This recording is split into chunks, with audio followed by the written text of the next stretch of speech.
Hi everyone, welcome to another session in the MoteCon pre-conference schedule. Today I'm delighted to be joined by longtime friend, EdTech guru from Australia, and also Mote's community lead for Australasia. Eleni, hello. Hi, John. Pleasure to be here. It is a very exciting week with MoteCon, and I'm delighted to be here for the pre-sessions and to have a conversation with you about everything that I've been doing with Mote. Great, thank you, Eleni. So if you haven't joined us for any of these pre-conference sessions before, this is to give you a taste of what's to come over the MoteCon weekend, which is happening on the 19th and the 20th of August. So for more information, head over to mote.com/MoteCon and you'll find everything from schedules to prize giveaways and more. So without any further ado, I'm going to share your screen, Eleni. I know you've got some great ideas that you're going to be talking us through today. So I'll just make that happen. And I will jump into the background and I will reappear shortly to celebrate what I'm sure will be a wonderful session. Thanks, Eleni. Thanks, John. So I just thought I would share, being a primary or elementary teacher, depending where you are in the world, I just want to share some ways that we've been using Mote in our classrooms. So we know that Mote can do amazing things, but I'm going to sort of share with you some ways that we've been using it for students showcasing of their work. So here we have we call it prep here in Australia, or it could be your first year of school, whatever it is, wherever you are in the world that it is called. I know that even within Australia, we call it foundation, prep. There's a whole lot of names that you call that first year. But they've been learning about living and non-living animals. So they went to a trip to the Melbourne Zoo here in Australia, and then they came back and chose an animal to recreate their habitat and do a little bit of research on this animal. So find out what they look like, what they eat, and what their habitat where they live. So students sort of used a range of tech tools for this. So we used Seesaw with our junior elementaries, and they sort of documented the process. So the teacher had a template where they sort of gathered all their information along the process. And then they used a simple paper box or a shoe box. We use paper boxes because who doesn't have enough photocopy boxes in school? So we like to reuse them. And they recreated the animal's habitat. So they actually worked with their buddies, so some of our year 5 students, and they then helped them create the habitat for their animal. Students then wrote up their writing, and then they showcased this. Now, something that the teacher had trouble with was a rubric doesn't quite work with students at this age, and even giving them written feedback doesn't really work. So what we found was really effective was using Mote. So the teacher simply used the Mote extension and recorded directly into the extension, then simply clicked on the share button and downloaded her recordings of feedback for the students as a Mote QR code. This was then added to their little box with their information. And then when they ended up taking these home, the parents got to see the process of the learning, the final product, and hear the teacher's feedback. This was extremely rewarding for both students and the teacher, and even the wider community, so parents, friends, neighbors, etc.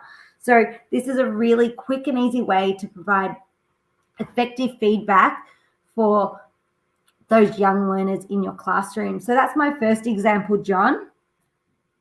The second example I wanted to share is the other end of our elementary school, which is our year 6 students. So this is their final year of primary school. They complete a unit all about sustainability. So in this unit, we look at sustainable features in buildings and houses, and they design and create a sustainable house. Now, we have done this for a number of years, and students absolutely love this project that they do. But something that I found was they create the house. They also use a range of either Sam Labs or also Lego Spike Prime to create moving parts or lights within their house. But whenever we showcase these houses, people would just come and look at them and wouldn't really understand all the components of the sustainability features that the girls had included. So what we did this year was we had the girls record their 5 sustainable features using the Mote QR codes and then add these to their sustainable houses. We found that this was really, really effective. You can see here the house on the left has 3 Mote QR codes, that when we had these on display, we didn't actually require the students to be there explaining the whole time. We were able to have a showcase, and these are still on display in our senior school, where people who are on tours can just go past, scan, and hear the students learning of what they did. So here you can see a few more of their houses and the QR codes and the electronics there. So we did have a little showcase, but for anyone who couldn't make that, we then had an open morning where parents could go through and have a look at the work that the students did. So this was just a really nice way to incorporate Mote and having students actually share their learning from their point of view and what they actually included. So John, they're just a couple of ways that, Mote can really transform and really support student learning in that way that, they don't have to be there talking the whole time, and really transform it to that next level, if it's giving feedback or just explaining what they have done. So I'm going to go and stop sharing my screen now, John, and come. Eleni, that was great. There were lots of takeaways there. In the sustainable project, the second one that you shared, it's great to see the way that you are combining Mote as well with two great activities for the classroom, Lego and also Sam Labs. I know that you and I both have a fondness for those tools. And with the first one, I thought the way that you started, what a great way to find a use for those empty photocopier paper boxes, like that tend to be littered all over the school and then inevitably end their way up into the recycling bin. But yeah, so you were using those in a nice creative way there. Yes, it's amazing what ways us primary or elementary teachers think of ways to reuse things. We're actually using them this term in our design lab for marble runs. Our year 4s are creating marble runs with the lids, and also our year 5s are doing a stop motion animation. So if you've got limited space, it's a perfect thing for a scene. So there's some other little tips. There you go. But I think the thing I love about this is these are projects that we've had in our school or we've been doing, but by simply integrating something as easy as a Mote QR code with the teacher's voice or the student's voice really changes the learning and sort of connects that end process where the students can explain or hear that feedback. So there are so many ways you can showcase that. And I know that now that schools are back face-to-face around the world, bringing parents back in and showcasing the learning, students can't always be there. So you can easily incorporate Mote.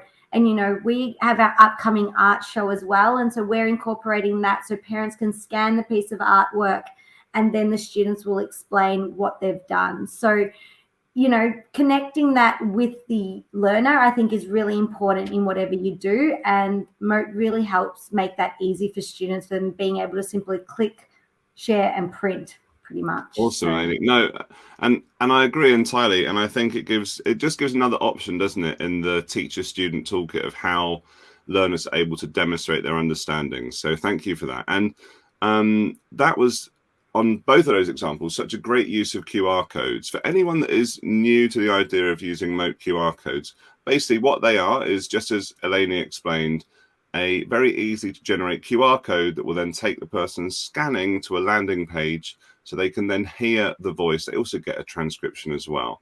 If you are brand new to it and you'd like to delve into it in a little bit more depth, you can head over to YouTube where we've got a couple of videos and also templates as well to help. So some great ideas there. And as I mentioned right at the kickoff, this is the pre-conference in our MoteCon week. So MoteCon is happening this Friday and Saturday. I know that you're very excited about all of the sessions in the schedule, Eleni. Are there any to you that particularly stand out that you're going to be marking in your calendar to be waking up nice and early in Australia to tune into? Yes, and I think the thing I love about MoteCon is, especially being on the other side of the world, I may not make them all live, but we can watch the recordings, which I'm extremely excited about. But definitely I'm looking forward to the keynote that Nick is doing on connecting with students in the unconventional times. I think that's a really important topic, and many of us teachers are facing that every day. So I'm super excited to see that. That's going to kick off MoteCon. But then I'm also excited to see more in LAM presenting inclusive learning experiences. I think this is something that is amazing with what you can do with Mote. And last one that I can't wait to catch and see is Sarah Kiefer, Mote with Little Ears. Being an elementary teacher or primary teacher, you know, I love to see how other people are using it in the classroom with the little ones. So they're probably my 3 top that I'm super excited to see, John. So I can't wait till the weekend. If you are in Australia, it is Saturday, Sunday for us. But It is, yeah. if you're not keen to get up super early, you can always catch the recording. So I'll catch some live, but also the recordings on Yeah, some others. and that's great. And that's great that you said that. I have had it go across a ticker a couple of times.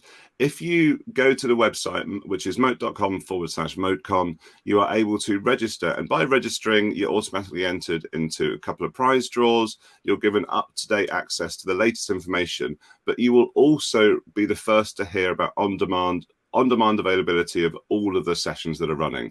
So just as Eleni said, I am fully appreciative that not everyone is going to be able to join all of the sessions as much as we might like to. However, they are going to be available for you to watch after the event itself. And also, obviously, you can share those with colleagues as well. So that's great. Before we go, Eleni, I am very keen just to encourage people to, if they haven't already connected with you on socials, you'll see that there is Eleni's handle just at the bottom there on Twitter. But I know that you're a strong user across the social media boards. So just like I did years ago, finding inspiration from Eleni, I'm sure that everyone tuning in today will be able to find the same wisdom and lots of ideas being shared that will inspire both you and your learners. So thank you for joining me, Eleni. No problem. Thank you for having me. And please reach out if anyone has any questions or has any suggestions or any other ideas. I'm all ears and love to hear how you've used Mote in your classroom as well. How about that? Thank you so much. And so thanks for joining us today, everyone. Please tune in for the other sessions as part of the MoteCon pre-conference. Don't forget to sign up for MoteCon itself, as we've said, which is happening Northern Hemisphere 19th and 20th of August. And then for our friends in the Southern Hemisphere, 20th and the 21st, nice and early in the morning. So until then, thanks so much and goodbye for now. Bye.